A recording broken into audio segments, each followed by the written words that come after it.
Bismillahirrahmanirrahim. Assalamualaikum warahmatullahi wabarakatuh. Salam sejahtera untuk kita semua. Saya Lanyala Mahmud Mataliti mengucapkan selamat Dies Natalis ke-57 Universitas Khairun dan Unhair Expo 2021. Universitas Khairun yang telah berupaya terus dalam melaksanakan tugas Tridharma Perguruan Tinggi untuk mencetak generasi penerus bangsa harus mendapat dukungan dari semua pihak. Mari kita dukung dan doakan agar semua terobosan Unhair dalam menjalankan fungsi Tridharma Perguruan Tinggi berjalan dengan baik. Maju bersama dengan ilmu, kolaborasi bangun negeri. Wabillahi taufik wal hidayah. Wassalamualaikum warahmatullahi wabarakatuh.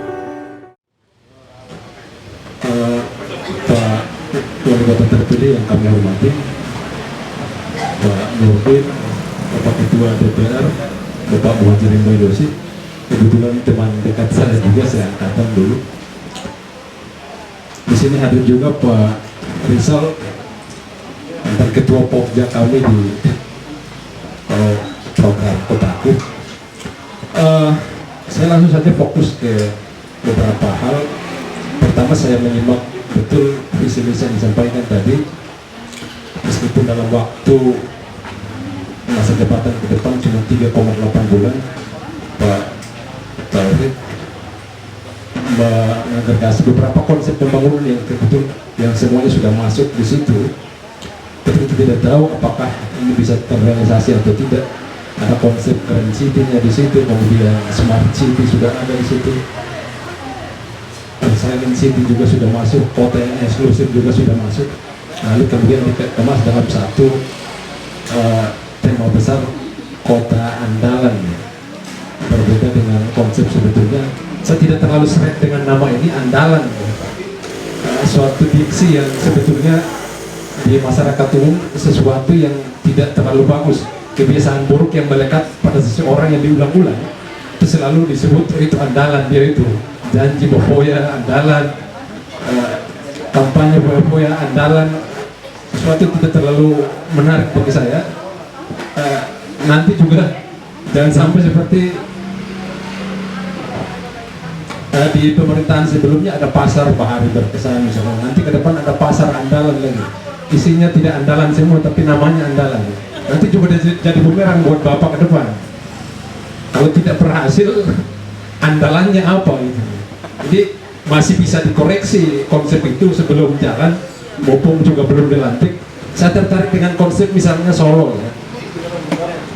The Spirit of Java atau Bandung, Paris per Java. Namanya begitu, tapi kontennya isi dari program pembangunan pemerintahnya cukup luar biasa. Jadi pilihan nama itu juga kadang membuat masyarakat tidak semangat.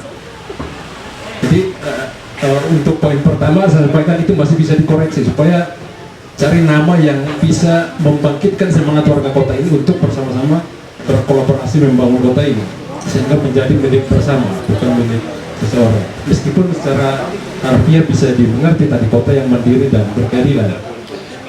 Dari konsep yang ditawarkan tadi revisi misi saya tentang sustainable city, kota yang berkelanjutan. Meskipun saya pesimis itu bisa terlaksana karena masa jabatan yang pendek tadi, tapi soal sampah, karena hampir 10 tahun terakhir kami berkecimpung dalam urusan itu di seluruh kelurahan di Kota Ternate, bahkan data seluruh kelurahan di Kota Ternate, 77 kelurahan datanya ada di kami, khusus soal sampah juga ada. Dan sampai sekarang memang penanganannya masih sangat buruk ya, tidak, karena armada kita cukup terbatas untuk menangani semua masalah sampah. Tapi dalam waktu yang singkat 3 tahun ke depan, semoga Pak Wali Kota terpilih bisa meletakkan dasar bagaimana mengelola sampah ini ke depan sehingga bisa tertangani. Hal yang lain soal permukiman kumuh, kita terbentur dengan soal ketersediaan lahan yang cukup terbatas di Kota Ternate sehingga untuk membangun sesuatu pembebasan lahannya sangat sulit. Tahun 2017 mungkin Pak Muhajirin juga bisa ingat, ada anggaran dari pusat 15 miliar dan kami diminta untuk mengkonsep, mendesain, menyusun DED-nya untuk penanganan Kelurahan Mangga 2, kawasan mangrove di bawah. Desanya sudah kami siapkan, kami presentasi beberapa kali di hadapan kementerian, tapi kemudian gagal terlaksana dan dana itu ditarik ke pusat hanya karena Pemda tidak, status lahannya yang belum. Pak Risan mungkin juga tahu saat itu terkendala dengan itu. Lahannya milik bersertifikat atas nama seseorang, meskipun di bawah permukim warga kita di Ternate dengan status yang tidak beres sampai hari tadi. Mungkin ke depan bisa didorong itu dibebaskan sehingga ada ruang baru bagi Pemda untuk membangun sesuatu yang misalnya tadi Pak Kade mendorong ada ruang yang bisa jadi tempat berdiskusi anak muda, itu bisa didorong ke sana. Masalahnya kan kita tidak punya lahan. Baik. Yang berikut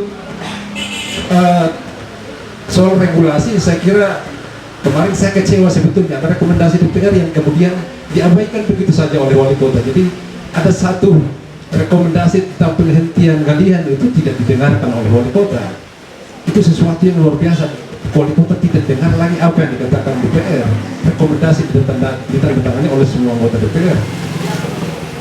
Saya meskipun ini partai pengusung ya, ketua DPR adalah pemegang partai pengusung untuk wali kota, ini saya tadi menyimak apa yang disampaikan Pak Dade, jangan sampai ada jalur bypass untuk sesuatu yang sebetulnya tidak boleh, tapi karena satu meja bisa duduk bareng dan menyepakati sesuatu yang sebetulnya tidak boleh karena merugikan kota ini.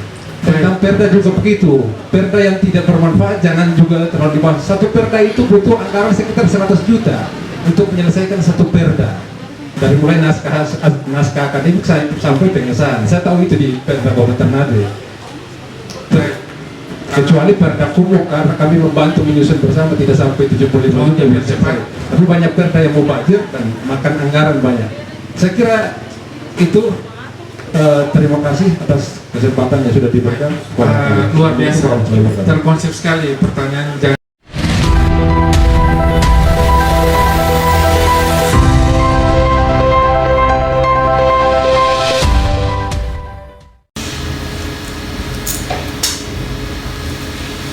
Saya Irina Yusiana Roba Putri, anggota DPR RI dari daerah pemilihan Maluku Utara. Selamat Disnatalis yang ke-57 untuk Universitas Khairun Ternate Maluku Utara, universitas kebanggaan kita semua. Semoga ke depan Universitas Khairun makin mampu menghasilkan SDM-SDM yang berkualitas untuk membangun daerah yang kita cintai, Maluku Utara, untuk membangun negeri kita Indonesia. Semoga kita juga mampu berkolaborasi bersama membangun bangsa maju dengan ilmu.